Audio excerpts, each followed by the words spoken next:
Hello, everybody, and welcome to another edition of the Bengal Tiger Podcast. I'm Matthew Bruni, and joining me once again is Shay Dixon. A little over 24 hours since we did our reaction podcast, and now we're here for the Monday mailbag. Shay, how are you? I'm well. Brian Kelly was. People asked on the board, is Brian Kelly mad? I think you could tell from his press conference today. He's mad. He is not happy with the defensive performance of the weekend and on the season. And he wasn't going to call people out by name, but we'll get into it, I'm sure, with some of these questions. But he's most certainly said in the offseason there will be a deep dive into the issues on that side of the ball, from coaching to players, and that changes will come. Yeah, I mean, it feels like the special teams of last year, except defense is obviously much more important than special teams at this point.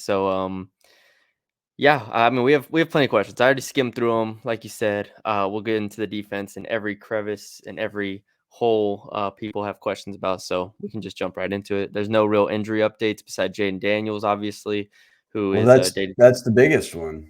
I Yeah, mean, that's the one that matters, and it was day to day. And look, the CBS broadcast said concussion protocol. I don't believe Brian Kelly's ever said concussion protocol. He's just called it protocol. Obviously, you got to dance around HIPAA a little bit. I doubt it's a broken jaw. Like, you wouldn't be in a protocol for a broken jaw or anything. And yeah, he looked fine walking off the field after the game. So he said that they don't practice Monday. Obviously, that's walkthrough film review stuff, and then Tuesday practice. So that's when he would be evaluated Tuesday morning. Then they would decide if he's practicing that day or not. But he basically just said day to day. We'll see as the week goes on. yeah. So obviously that's a big cloud now. We'll have to see how that plays out. Zy Alexander's still out as well, Yes. and yeah, I think that's it. I think we can get into it. And no one even asked about Denver and Deuce. There's no update needed, no update provided. They're not going to be out there. There's no expectation of that in my mind. But he did say with Daniels that, or I guess I should say, he did not ever say like he got a concussion or anything like that. So I don't know. Medical folks can weigh in, but whatever protocol is and entails, he's in part 2 of protocol tomorrow. Yeah. All right, All right, ready to rock? let's do it. All right, Noel Fan 33, active member on the board. All these questions are coming from Bengal Tiger subscribers who are on the Ponderosa message board. It's active, it's popping every day. If you're not a member, you get the message board, you get the whole site, everything, access to everything on the On3 network. It's $1. Go to the Bengal Tiger, go to one of our Twitters at Shay Dixon. You'll see the link there often. But if you go to LSU On3, kind of Google it, find it, or just bengaltiger.com, $1 for a month that carries you through the rest of the football season, and a lot of recruiting news that'll be coming. And Billy and I have a recruiting podcast this week. So anyhow, if you're a member, you throw questions at us each week like these, and we'll answer them on the podcast. And Noel Fan starts by saying, how hard is it for an inside linebacker like Omar Speights not to have a single tackle for loss this season? So in the game against Alabama, and this all hinges too, I think, around Whit Weeks as a true freshman. He's been Omar Speights' backup. He's played very well. But we even saw that in after Weeks started playing some, when Speights got healthy again, it went back to Speights and Weeks' snap count went down. Weeks played no snaps this past weekend at Alabama. I was, of all the personnel decisions on defense, that was the one I was floored by. If he was available, there's no reason he shouldn't be out there at some point in those 70 snaps that Omar Speights got. But to Nola's point, this year we've seen. I'm bringing up the stats right here. We've seen Speights play in 6 of 9 games, 35 tackles, but he has not recorded a single other stat. Not a pass breakup, not a hurry, not a tackle for loss, not a forced fumble, not a fumble recovery, not a pick. He is in the top, what, 1, 2, 3, 4, 5, 6, 7 on the team in tackles, despite playing 6 games, but that's pretty natural for a linebacker anyways. Just Matty B on Speights and how much they ride him, because Brian Kelly said it ahead of Bama. He said, like, out of nowhere, he's like, look, I love Whit Weeks. Y'all love Whit Weeks. We all do, but Omar's a veteran and we're going to lean on him. And they played him all 70 snaps. I think this kind of gets into which I know we have a question about later, but like the coaching versus player aspect of this defense. And if you look at Omar Speights through 4 years at Oregon State, I mean, I went and watched the film. I mean, anybody who went and watched his Oregon State film, they were using him in a variety of different ways. He was used as a pass rusher. I remember in fall camp, they had him doing kind of Harold Perkins-esque stuff as a pass rusher, just do some one-on-ones with some tight ends or tackles and stuff to see, how he looked. Because in his career, he has 25 tackles for loss in the 4 years at Oregon State, including 8 TFLs last year. This year, he has 0. And, you can say what you want about the personnel, you can say what you want about Omar Speights, but it very much has not been a seamless transition for him. This has not been a defense that utilizes his strengths. I thought when they got him, he wasn't a true, Micah Baskerville type Micah Baskerville or Damone Clark type linebacker. He had the most coverage snaps of any linebacker in the Pac-12 last year. He had pass rushes, and now they're just kind of putting him there and saying, all right, play middle linebacker. Yes. That's not what he did at Oregon State. And so, again, he hasn't been good, but this isn't defense that he was at Oregon State. This isn't that same system. And so this to me is something that hasn't been talked about at all, is how Omar Speights is in a completely different system and being used completely differently than he was at Oregon State this year.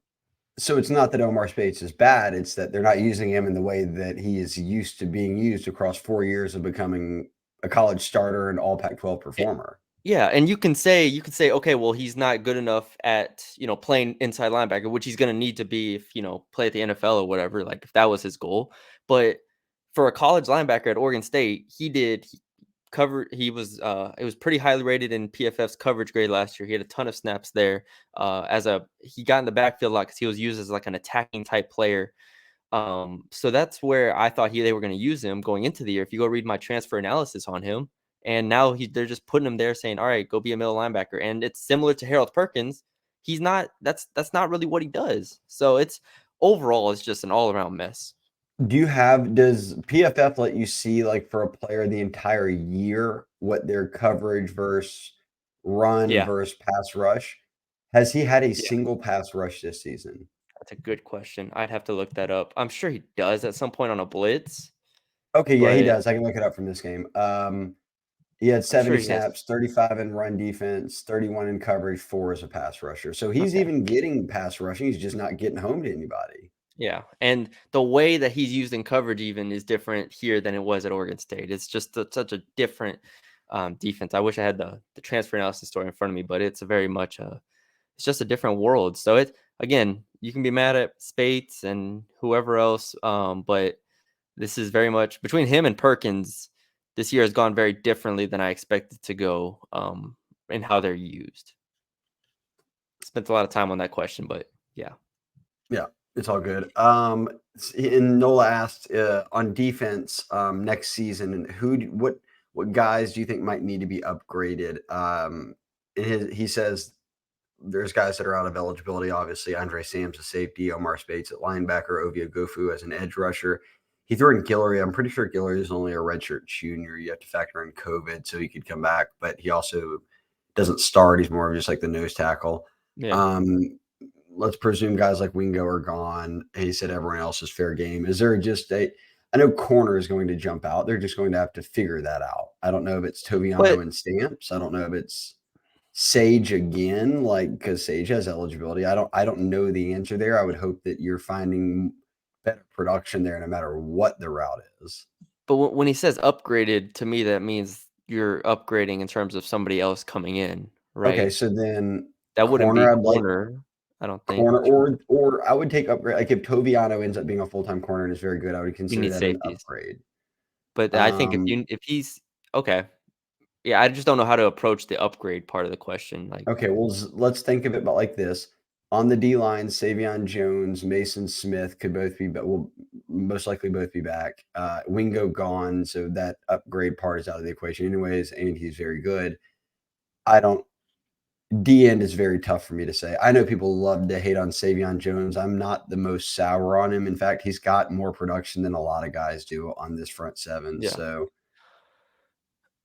okay, yeah, I just don't. I mean, upgraded to me means like replaced. I think with a Okay. better player, and I don't know how many players you're gonna like. What are you gonna go to the portal and get like another corner or two? Like I don't. Safety wise, I think they could be an interesting one. When losing Sam and Burns, you might have to. Maybe they'll try for the portal, so that way they don't have to roll out Yaites and Jordan Allen or Toviano starting next year. Maybe. So maybe that's an upgrade. But I mean, in theory, if we're talking about upgrade, just who needs to be better, the entire defense needs to be better. But I look at it as like a replacement type thing. Well, and Major Burns is also only like Major Burns could come back, That's obviously. true. Forget So about that. there's because of COVID, a lot of these guys have extra years. It's really tough to say because so many guys are like they could come back, and I don't know, are they the starter for a third year in a row, or are you upgrading? I'd have to look at this after the season when I know like who's back and who's not, and then Yeah, I'd say, okay, here's the spots that I would upgrade. But DB for sure is where I think they need to have some real focus on. I agree. And then he just asked, do we have a legit argument to keep any defensive staff member aside from Lindsey? Well, Lindsey hasn't even been out there, so that's out of the question. Look, this is going to be at the hands of Brian Kelly. And my opinion does not matter here, nor do I know every little in and out of if they're poor teachers, if the guys aren't executing correctly, whatever it might be. But Kelly said today, look, guys, I know you want answers, and here's what I'll tell you. When the season ends, I'm doing a deep dive into this, and I'm cleaning it up. And whatever changes need to be made will be made. I take that to mean that there will be some defensive staff changes. Yeah, I think you summed up well. Bourbon and Cheerios, obviously a longtime listener, first-time caller, and he still loves the show. He said Baby Goat is now taken to extremely physical shots with zero reaction from the O-line. The body slam against FSU, the Dallas Turner headshot. He didn't even toss in last year. I do believe in the SEC championship game, Georgia just picked Jayden up at one point Yeah, and held him in the air on yeah. display and then let him go, and nothing ever happened. Do you make anything? Do you want to see your O lineman out there scrapping? I mean, sure. Yeah, but Yeah. it means nothing to me. Look, it means nothing. Everybody, this goes back to the Florida State thing, where it's like, oh, they're not being dogs. Well, maybe they're just not good enough, or maybe they're just getting beat. Like, if you're getting beat, I don't know. Whenever I get beat in I think the O line basketball, is good tennis, or enough, something, I'm though. not trying to just go The scrap O line people. should have the O line's good enough. They should have that dog in them. It I takes me agree, but back. if you get beat, but if in a sport, if you get beat on something, at least me personally, that's like I'm not just turning around looking to scrap because somebody beat me. Like I'm not looking to fight someone just because they beat me. But I understand the dirty aspect of it, but it's just I'll I also mean, it's a say that in sport. real time, I'd have to go back and look at the thing. That's happening in such a split couple seconds that you don't even know if the O lineman see that he got hit or how it was. It was that he was laying there, and do you want to immediately fighting Dallas? Dallas Turner was laying there too. He was like, What gives? What happened? Oh, it's a flag." So like, you'd like to at least see them go get Jayden up. I mean, For obviously he sure. laid there, and the medical staff came out. It reminds me, it's not as bad, but you want that fight in you. When LSU went to this before your time, when LSU had Mettenberger, Zach Mettenberger, and they went to Alabama, he got beat up all game, and he already had bad knees. And they took a shot on his knee one time, and he crawled off the field, dragged his body off, and O linemen were just walking past him. Like that's the kind of stuff you don't want to see. It's like Yeah, be there for your quarterback. And in this for instance, sure. Jayden's the best player on your team. So I don't think there's any ill will on Jayden. Sure, I'd like to see some more dog. I mean, let's have it. Yeah. I mean, sure. I think this team has picked up its intensity significantly since the opening game of the season. I think that they have had a good amount of attitude to them over as a team. Now they just haven't been good enough on defense to really show that. And offensively, um, I mean, yeah, sure. I guess just fight everybody. Scrap, do it. Yeah, defense from when you note that they're not that good enough to have that sort of after the play swagger. It's the old adage of the completely overthrown ball 30 yards downfield and the DB being like, no fly zone. It was like, bro, no one was anywhere near that ball. Nobody, you weren't even catching it. So, We need to see more of that. There you um, go. but hey, man, it's swagger. Given how we're going on here, given how Matt Canada and Matt House eras have gone, Matt Canada's still got a job out there for all the Steelers fans. Will Hmm. Matt McMahon's success or failure determine if Scott Woodard introduces a program-wide ban on hiring anyone named Matt? I I think Matt McMahon's a really good coach. You're the basketball guy, but as Scott Woodward said, last year was year zero. There's no more NCAA looming clouds. The questions have been answered. They're recruiting well now. Season kicks off too tonight. So Trying to think if there's Matty B, any you other guaranteed Matt. a win. You said this. You said they were playing like the worst team in basketball too. So Yeah, they're playing the worst college basketball team in the country. So there you go. there's There any Matty other B's Matts best in bet the of the week is in. Matt? Matt. What's another Matt? I feel like there's another Matt somewhere at LSU that I can't think about. No, I Oh can't man, well, go back in the I days, but think that's all right. I think the Matt McMahon era will be fine. Maybe it's just I your agree. coordinators that you don't. You're not liking coordinators named Matt, so that's what it Yeah, is. Sorry, Matthew. it's okay. Your future is you don't have one at LSU as a coordinator because Bourbon and Cheerios does not want you to. He also said, "Do Bengal Tiger points get us anything? There are none, obviously. He wants redeemable for drinks, maybe a shout out in an article. I give you a shout out every week on the podcast, every Yeah, single, we and I give you a play shout into out. the year long time listener, first time caller, or he'll settle for a tennis lesson from Matty B. There you go. We'll hold a Bengal Tiger tennis lesson for all the subscribers. That'd be nice of you. You're a very good tennis player. Get everyone out there, get them active, get them swinging, let them relieve a little stress. Don't have a basketball pickup. Just have a basketball day too. Just get everybody out there going. We don't need any more. We don't need injuries. We need Maybe a injuries. little safer on tennis, just hitting it around. Okay, Capital City Tiger 21. How did you guys think Toviano played? All right, so Javien Toviano, true freshman, goes from safety to corner. He gets his first career start. I will tell you that 4 guys played 70 snaps. It's the same 4 guys who always do. That was every snap. Your 2 linebackers in Penn and Speights, Sage Ryan at corner, and then Andre Sam at safety. Normally Major Burns is in there. He was out for a few plays. But Toviano played 68. So you put a true freshman out there at a new position. He played nearly every single snap. Your thoughts, Matty B? I thought he was fine. Wasn't tested a ton. Lost contain on Milroe at least once on top of my head. Um, I mean, I thought he was fine. He wasn't the reason they lost by any means. Um, yeah, I thought he was fine. I really don't have a strong feel either way. If people who are fans of Javien Toviano, which obviously we are, it was good to see him out there. He's physically ready, as we know. He is just gonna. We thought maybe it'd take a year to get comfortable and obviously figure out where they want to play him: safety, nickel, corner. I mean, he's gone between all 3 positions over since he's gotten here. So I think it's corner. yeah, probably long term. Nickel, depending on how they do the defense, but yeah, I mean, corner, nickel, something like that. I will say I don't know what stock anyone puts into PFF. I know everyone's got a differing opinion on it, but he was LSU's highest graded coverage defender. So there's that. There you go. There you go. Way to go, Javien. Very solid. Just to go out on the road at Bama and have to play your first start, that ain't easy. Nope. And look, it wasn't the DBs who were giving it up. That wasn't the Nope. reason they lost the game. So shout out Javien. He said he thought he was decent. Do you guys feel bad for JD5 given the season he's having, the defense holding him and the team back? Is it fair to JD in the offense that they have to be perfect to give us a real chance to win in big games like this since we can't field a competitive defense? I mean, yeah, I think that's football. That's sports. I was gonna say It's every whatever. team has.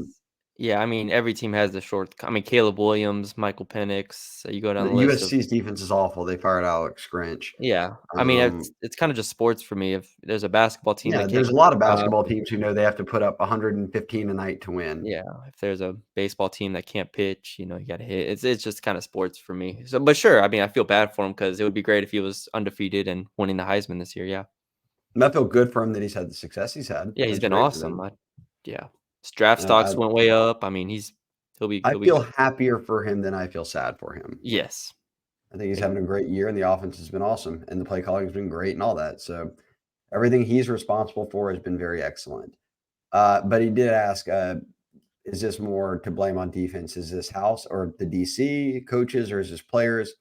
We've said it time again. I don't think it continues to change for me. I think it's just a combination of both. I think it's evals, maybe some missed portal evals. It's coaching, it's executing, it's all of that, right? I mean, when you're one of the worst defenses in the NCAA, it's not just because you have a bad D coordinator, or it's not just Yeah. because you have mid talent, as the kids would say or describe. I don't know, and I think LSU actually has some okay talent, pretty good players. It's everything. It's not going to be one. When you're that consistently bad, it can't be one thing. It's got to be multiple things. I agree. I mean, we talked about it on the reaction podcast a bit. I mean, I'm with you. I think it's both, and it's fun to play the blame game, which is a house for the players. I mean, clearly, if they don't get it cleaned up, maybe they make a change over the offseason. I don't know, but I mean, you'll have to make changes with the players too. I mean, I don't think either one is safe in this spot. Let's go. That's all he had to ask. Okay, shout out Capital City. Coach K7, great guy. It's always super nice on the site. Yeah, any word on why we didn't see Ryan Yaites or LaTerrence Welch get a few snaps? Jordan Allen did get a few snaps at safety. Also, he said he saw Tygee Hill got 4 snaps, and they were actually on big drives. What do you consider his future to be considered? He played over Jalen Lee. FY, he says, it sucks to be a Florida Gator. It is Florida week. All right, let's take it from the top. Yaites, and these are actually things that when you sent me over the snap count that I was like, hey, I saw they played. What was it like? And they did do some shuffling. It was not Ryan Yaites who played at safety whenever one of the safeties had to come off. It was Jordan Allen. Hey, you're a Jordan Allen fan, Matty B. Yes, finally. I was worried between him and Welsh. I thought I was gonna go 0 for 2. Which I mean, we'll see how they do. We'll see what their futures hold. Who knows? But yeah, it was good to see Jordan Allen out there. Like I said, you kind of did the write up on the snap counts and stuff, so I'll defer to you in terms of how all that got divvied up. But Allen, I think Yaites they liked more in those like dime packages and like as like a nickel or type stuff when they had more DBs on the field. Maybe with Jordan Allen, when they just had to do a 1-for-1 sub, maybe they like Allen as a traditional safety more so. So that's something to consider moving forward. And Welsh, I mean, I once they decided it was Javien Toviano and Sage Ryan, you play those two until the wheels fall off. I don't really. Yeah. Again, that goes back to what I said before the season. You get 2 corners, you start the corners, and you play the corners. Yeah, the only other corners who played Ashton Stamps, a freshman, played 10 snaps, 9 in coverage. And Jeremiah Hughes got in on a coverage snap, but no Welsh. Here's what I think the reality on Welsh is. Coming back from 2 knee injuries in high school is a very hard thing to do.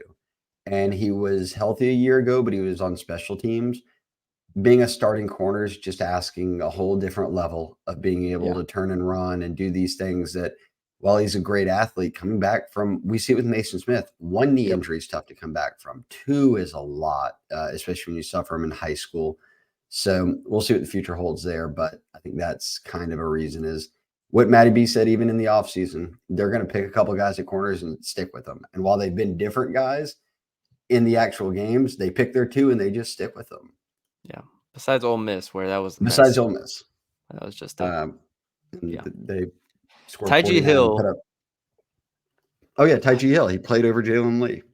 4 snaps. He got about 5. He got 4 snaps as a DT behind Jacobian Guillory. So basically, when Guillory was winded, Tygee went in. Yeah, I know. Obviously, defensive tackle is a big talking point for a lot of people. So, I guess long term potential. It's only year 2 for him, right? This year. So year 2. Sure. I mean, I feel good. Maybe he can plug some holes and fill in for Jacobian Guillory next year. Yeah, and look, Guillory might be back, so who knows? Yeah, that's true.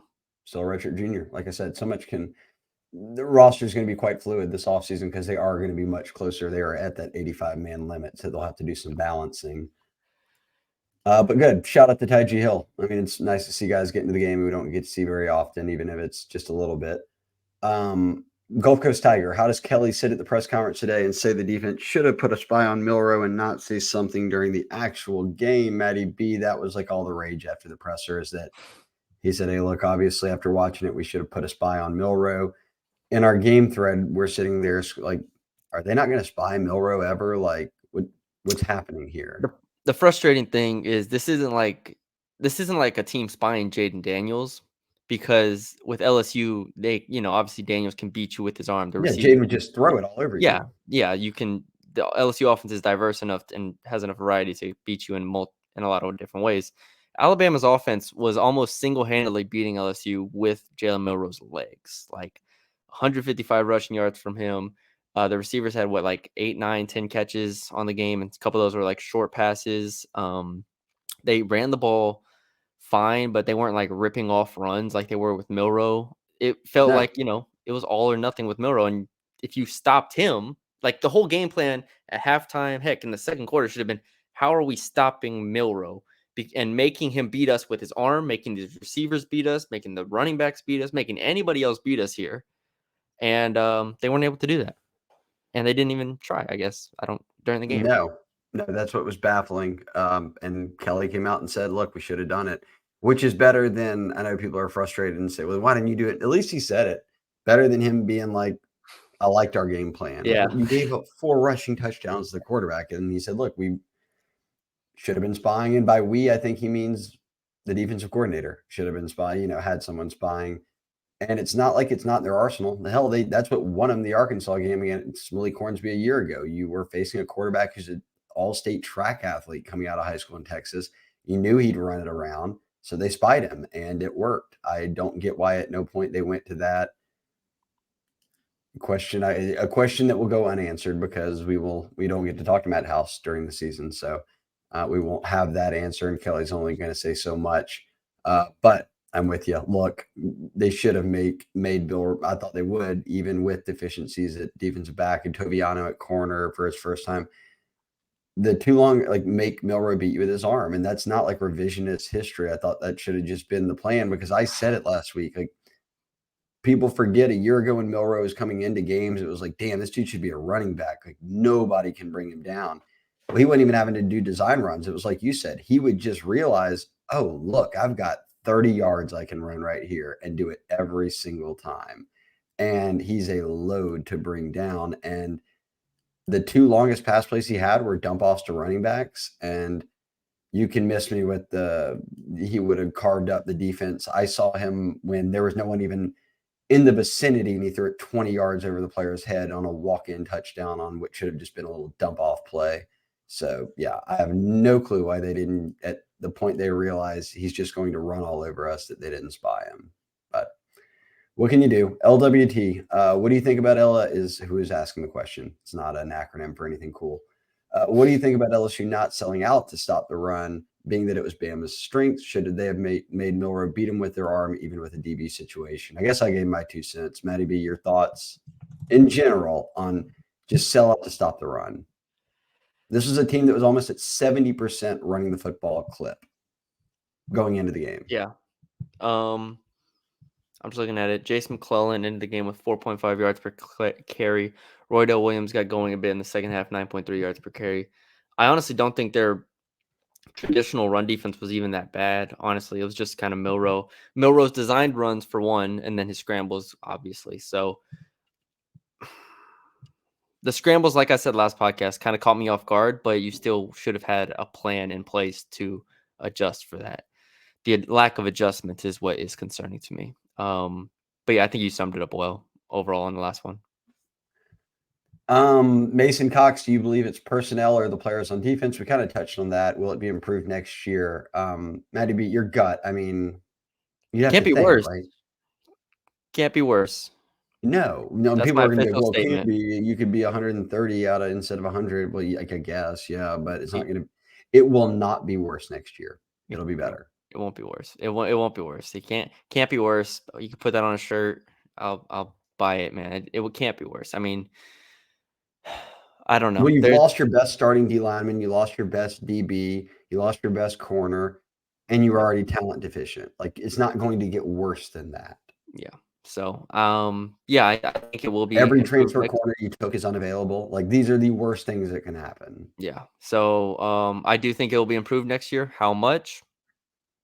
We'll see. Hopefully, it's enough to counter an offense that won't be, number one in the country, I assume, going in. Go Tigers 5280 said, or excuse me, Go Doc. I skipped over one.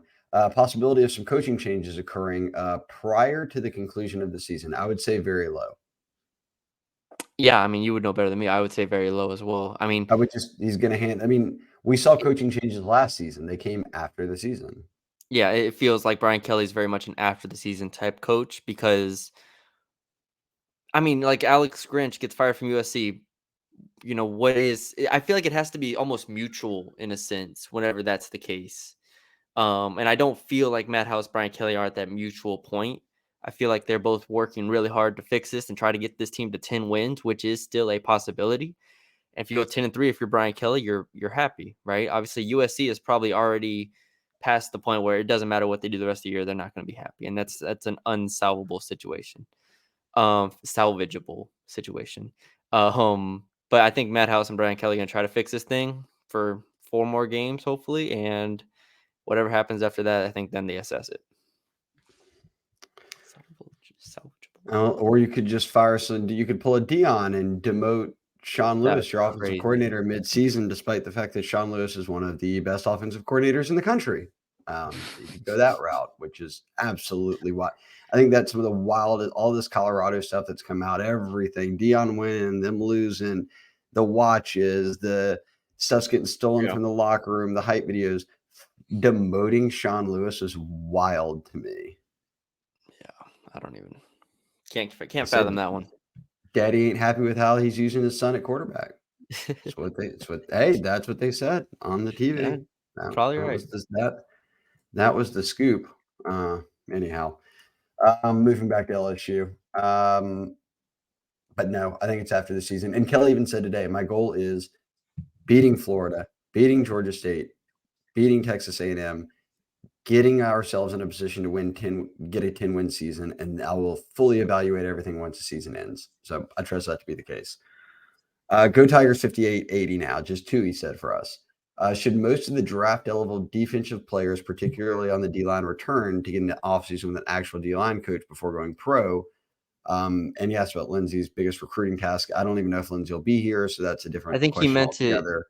Yeah, I think he meant it. Is that Lindsey's biggest recruiting task, is in keeping those guys from leaving? Oh, I guess I keeping. don't imagine what kind of draft stock Savion Jones and Mason Smith have right now. He has to be talking about Wingo, right? Wingo will go pro.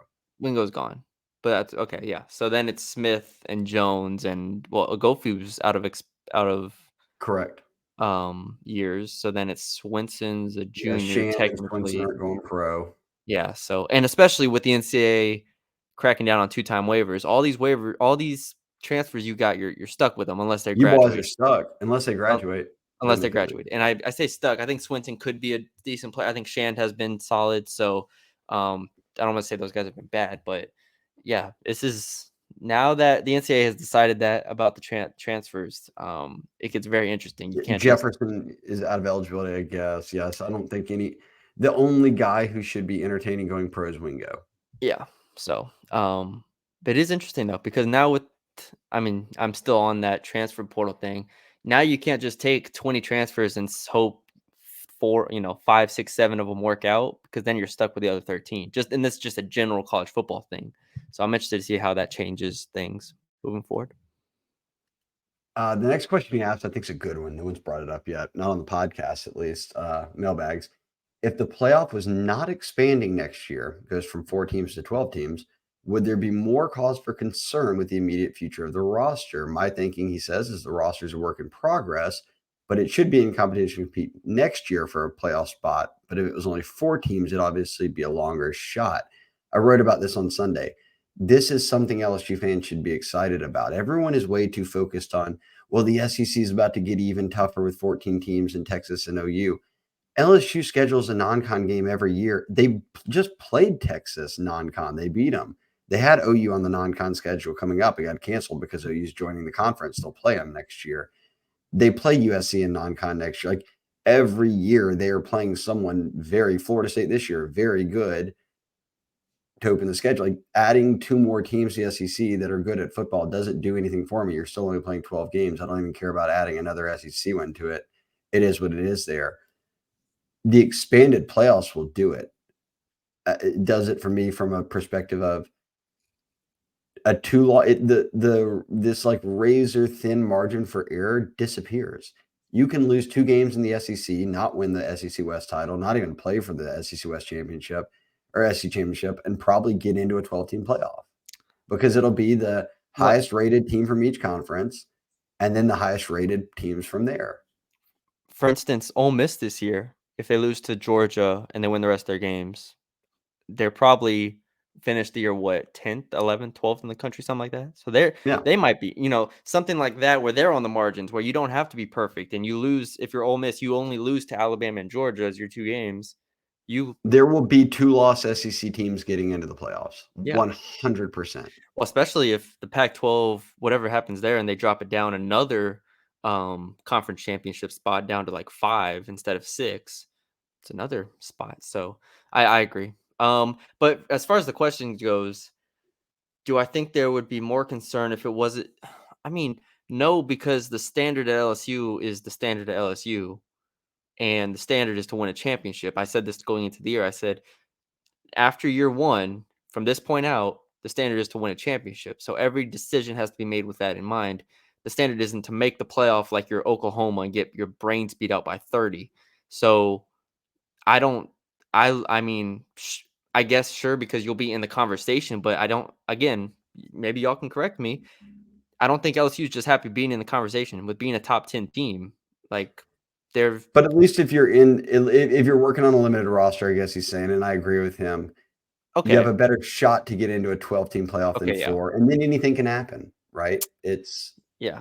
Okay. okay, I see what you're saying all of in a sudden you won a LSU's. couple games. Okay, I see what you're saying as in LSU situation in a rebuilding program. Yes. Yes, Yeah. it's advantageous now that this is coming while LSU's trying to rebuild, absolutely. Yeah. Noel fan, he said, "I'll ask another if y'all don't mind." He's been thinking about this a lot lately. Ooh, this will be good. Sheesh. Your concern next level for young receivers like, and he says Shelton Sampson, Jalen Brown, Kyle Parker, etc. The other one would be Kyprian, not getting on the field this season. Obviously, you aren't taking Malik or BTJ off the field, so that's not my concern. Just more so the young guys learning to play in the SEC and NCAA. We talked about Odell, Jarvis, Jamar, Jefferson, Marshall, Malik, etc. The vast majority of those guys contributed as freshmen, and that was probably pivotal in their breaking out as sophomores. Even BTJ had nearly 400 as a freshman. I don't know. I just can't get too ever lost in the weeds of an LSU wide receiver conversation because every year they're going to have very talented options. Like you can get Lacey back on this team. You'd have Hilton, you'd have Sampson, you'd have Brown, you'd have Parker, Anderson. you'd have Ibieta, you'd have Aaron Anderson. Anderson. Yep. You'd have, and if now I might be missing someone, those 4 freshmen, obviously. And now you're bringing in some guys like this is something I think bears repeating often because I like to point to it. At no point has LSU ever lacked for receivers, even during the last years. And in the years which would be considered down receivers, I've used this example many times. Like Russell Gage was your number 1 receiver. DJ Chark was your number 1 receiver. Well, they were 3 stars coming out of high school. Okay, they start in the NFL. Like I know Gage isn't healthy right now, but those guys have NFL career. They are more than capable. And if you have multiple of them, then you're good. So LSU will never lack for receivers. I don't think BTJ and Malik are the only guys that are in some rare air. I think more guys will play this year. It's these 2 are by far our best options. We're going to use them the most. Yeah, I agree. You laid it out well. I'm not worried at all about Stamp. I think Sampson's gonna be really, really good. And then you plug in Brown, Parker, Preon potentially. I mean, I think they're gonna be really good. And I know everybody's down on Nussmeier, but you got Nussmeier throwing you the ball. I think you'll have plenty of chances to make some plays. Mike the Tiger said a lot's been discussed on the secondary, but he wants to know what you thought of a linebacker play this year, filling gaps, tackling, overall performance. He said he can't remember the last time a linebacker hit the running back in the hole and filled the gap at the line of scrimmage. Greg He Penn did say did. that Penn. He said Penn was Greg good Penn did actually last game. Saturday. Yeah, Yeah, Greg Penn had a couple nice plays against Alabama. he said So I'm that. gonna He give goes him. Penn was actually good Saturday night. So Yeah, come on I'm a now. Greg Give Penn him. fan. Y'all know that. So you got to take this question. Yeah. I mean, Greg Penn has been fine this year. I mean, I'm not saying he's been great, but it would be nicer if Greg Penn had a compliment next to him, like a maybe Damone Clark or something like that. I mean, we saw last year with Michael Baskerville. I thought he was able to have a pretty good year. So, um, yeah, I mean, the linebacker play has not been good enough. We kind of covered that in the beginning when I talked about Omar Speights and his fit. But I think Greg Penn has been overall solid, fine, good enough. And then Whit Weeks next year, I think will be fun. Okay. Next question is not a question that we have an answer to, but Hunter Fournette just wants to know Saban can't live that much longer, right? He's asking for a friend. Saban 72, Mac Brown 72. These are some guys who've done it for a long time at a high level. I don't know. Your guess, Matty B. I don't think this is it for Saban. Saban's going to win Nope. another national championship before he hangs it up. Ooh. Yeah. I mean, I think he probably has what, 4 or 5 more years left? He's gonna be Yeah. there for a minute. So yeah, I mean, if Alabama winning a title in the next 5 years, I'd probably take that. Yeah. And then he'd ride off into the sunset of the lake after that. There you go. We'll see. No, I don't think it's this year. I'll tell you that. So, JDG12. Why does God hate LSU football right now? Well, if he hated LSU football, he wouldn't give you the number one offense in the country. It's he's giving you a gift there. There's a lot more teams out there that are struggling. But then seriously, he says, "What do you think about Nussmeier if he has to play this weekend?" Matty B, you're a Nuss bus. What driver at times? I don't know how you want to say it. Obviously, Yeah. you've been nothing but praised Jayden all year, and have never thought Nuss should go in at any point. But if he does have to play, your thoughts? I am only concerned because this is an offense that has been based around Jayden Daniels for an entire season and off season and last year as well. I think next year's offense under with Nussmeier at the helm will look very different. I think it will play to his strengths more, as it should, as any good offense should play to their quarterback strengths. Um, this offense is heavily reliant on Daniel's legs to get them out of problems. Nussmeier can move, but he's not nearly as fast. So I don't know what to expect if Nussmeier is the quarterback this weekend. Exactly how he plays. I mean, he's gonna throw the ball. He could have a turnover too, but I think my opinion of Nussmeier has not changed since the Georgia game last year, and I don't think it should have changed for anybody last year. I mean, what we've seen The this year fourth has quarter of been Bama is nothing I'm going to look at and just be like, oh, like he doesn't have it. well. First of all, they had the ball for 3 minutes in the fourth quarter. Second of all, I thought he was actually pretty good. He was getting pressured on a few of those, and then he dropped a beautiful ball at the Malik Neighbors on fourth down that was dropped. So I mean, I don't even think he played badly, but the standard right now is Jayden Daniels, and he is not Jayden Well, Daniels. he's the best, And and Jayden Daniels has more yards than anyone in college football. So yes, so if we're holding that standard, then I don't think Nussmeier will reach that level this weekend if he plays. But overall, I think he is good enough to beat Florida. I think him that's at the quarterback question. is good enough to beat Florida. But heck, if the defense could get a stop or two, and if the defense can hold Florida to like 24, 27 points, then yeah, I think Nussmeier beats Florida. This is where you're happy you've got Logan Diggs in a bit of a running game that's got Yeah, life right now. yeah, So, yeah. He's definitely good enough to beat Florida.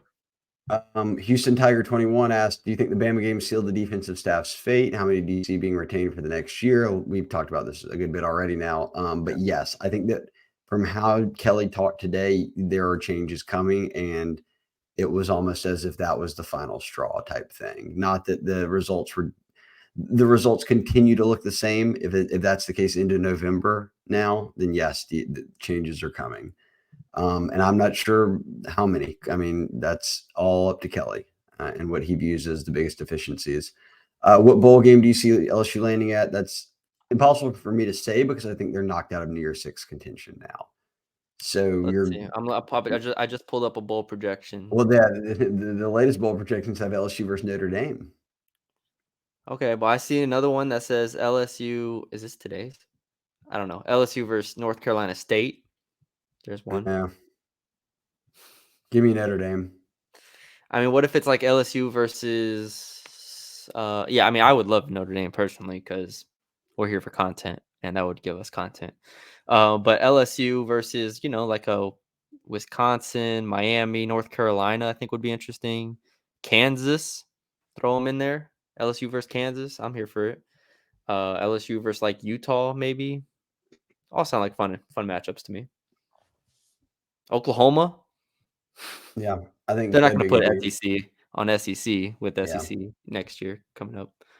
But yeah, I think that third loss knocks you out of New Year's Six contention, which Yeah. I said from the start of the year should have been their goal. Make a New Year's Six Yeah. game. They're going to fall short of that, which is unfortunate. And then he said Gumbo, Jamblaya, or Etoufee. I will rock Jambalaya with this answer, or Jambalaya, however you say it. That was gonna be my pick. You can Yeah, pick I'm gonna it. say There's Jamblaya. enough for everybody. No, I'm gonna say Jamblaya. All right, Etoufee we're is both going with great it. though. Christian Case, how ridiculous is the melt when Brian Kelly took over a program that was in shambles just 2 seasons ago? So I wrote a bunch about this on Sunday. I'll make it even shorter than Cliff's notes. I'll try to do it in under 20 seconds.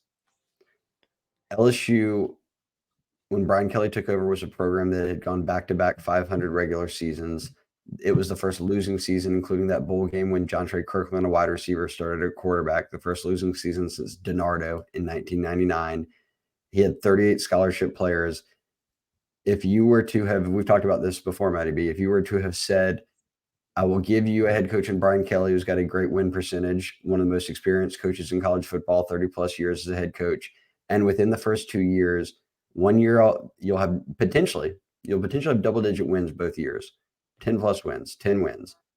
One of those years, I'll give you an SEC West crown. The other year, I'll give you the number one offense in college football. Nobody's turning that down. Nope, nobody is. So yes, Still, any freak out is absolutely wild to me. yeah, and it's fruitless, obviously. I will say again, I said on the last podcast, there is pressure to beat Florida and to beat A&M. Just you got to win those games. Yeah, you do. Florida is not a good team right now, in my opinion. A&M is decent, as we know. I mean, pushed Ole Miss, almost beat them, but Max Johnson's a quarterback. He might even be injured, so who knows at that point. But you got to win those 2 games, and like you said, back to back, potentially 10-win seasons.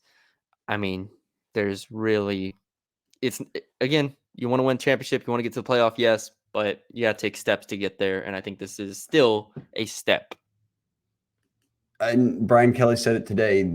This team, this staff has not, and he has not, and we'll drill it into them, has not lost the reality of the importance of winning these next 3 games and setting yourself up for a 10-win season, because that absolutely is paramount for recruiting. Like when you can sell in recruiting back-to-back 10-win seasons in your first 2 years as a staff, one of them being SEC West champs, one having the best offense in college football, that matters. I mean, A&M is sitting right now at 5-4. They've had 1 10-win season since 1999.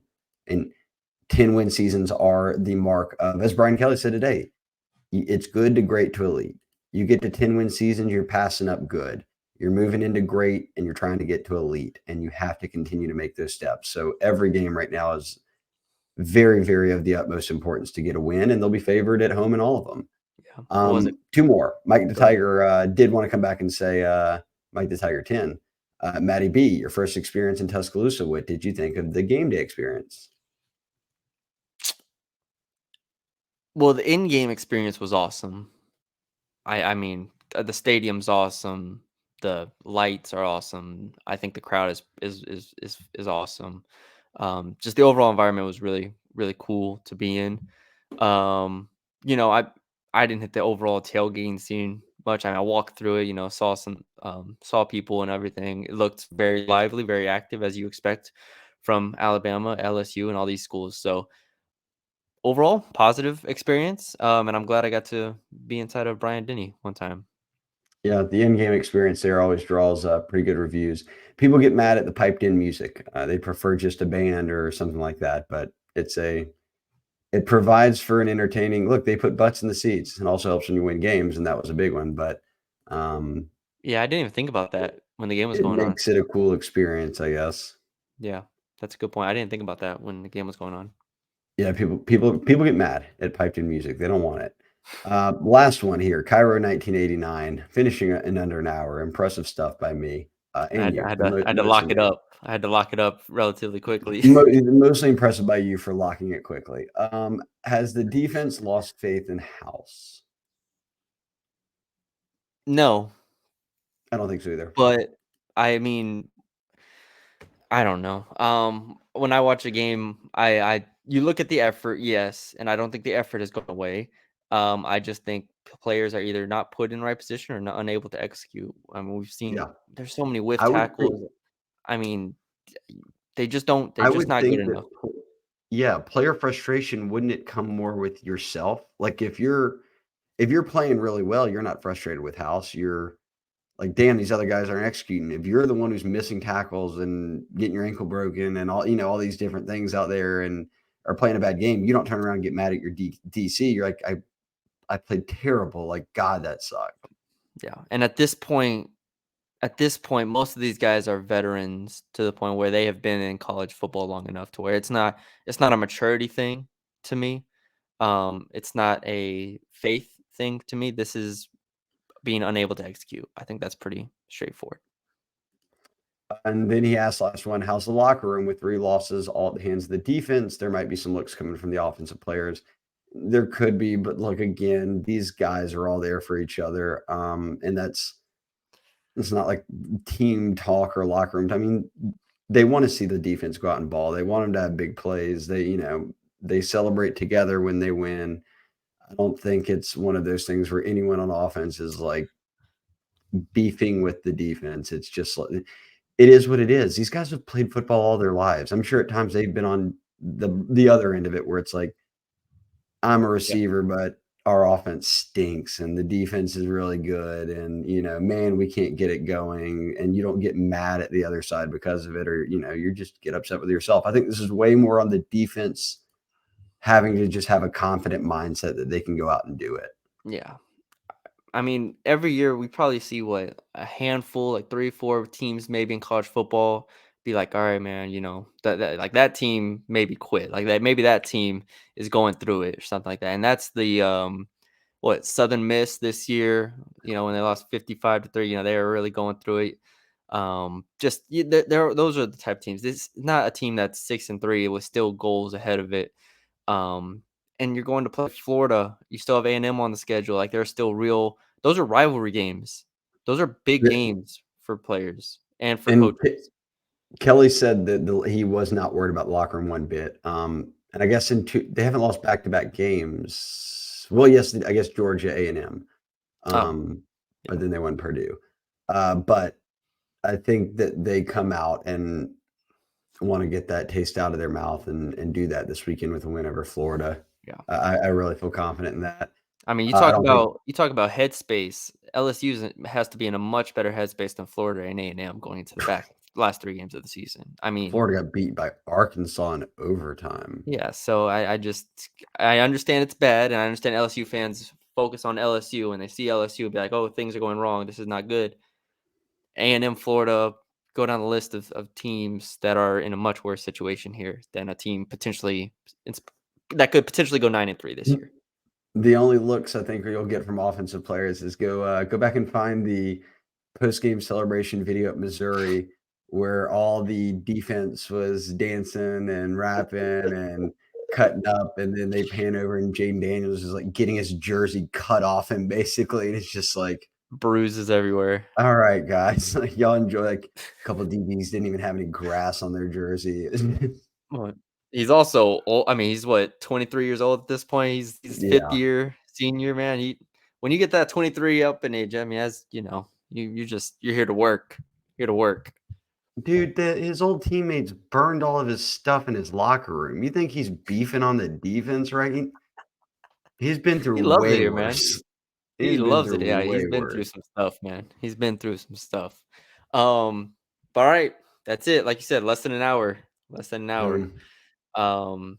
If you're not on the lookout for it, if you missed and you were unable to send a question in, we post these either right before or right after Brian Kelly goes on Mondays. So be on the lookout. Just be on the phone, and you should honestly just be on the Bengal Tiger board anyways all day long, just refreshing and reading stories and interacting because it's a lot of fun and we have a good time. And now I get ready. We get ready for the It's basketball games tonight. it's B-ball season. Maddie B's pulling double duties tonight. He's gonna be watching, wait, aren't the women on TNT or is it TBS? TNT, TNT, That's cool. 6:30. That's very cool. Yep, 6:30 TNT. They're the second to last game in a quadruple header that South Carolina and Notre Dame played this morning. No, I'm sorry. They played in Paris. There's a USC and Ohio State played this morning on the women's side, and then they have a men's game, and then LSU, and then another men's game. So And LSU plays a top 20 team in Colorado, so should be a fun way to kick off the season. And like I said, men's play one of the worst teams in college basketball. So they're gonna cover. LSU is gonna cover. Book it right here. Matty B will be providing no best bets on LSU Florida. He's just doing it on LSU Mississippi Valley State or whoever they're playing tonight. Fade Mississippi Valley State, baby. There we go. There you go. Rich. Well, shout out to everyone. Shout out to all the subscribers, everyone for listening. Matty B, YouTube side is growing. Good job. We're cruising. But yeah, thank y'all for joining us. Leave a like, comment, share, subscribe, and we will talk to y'all later.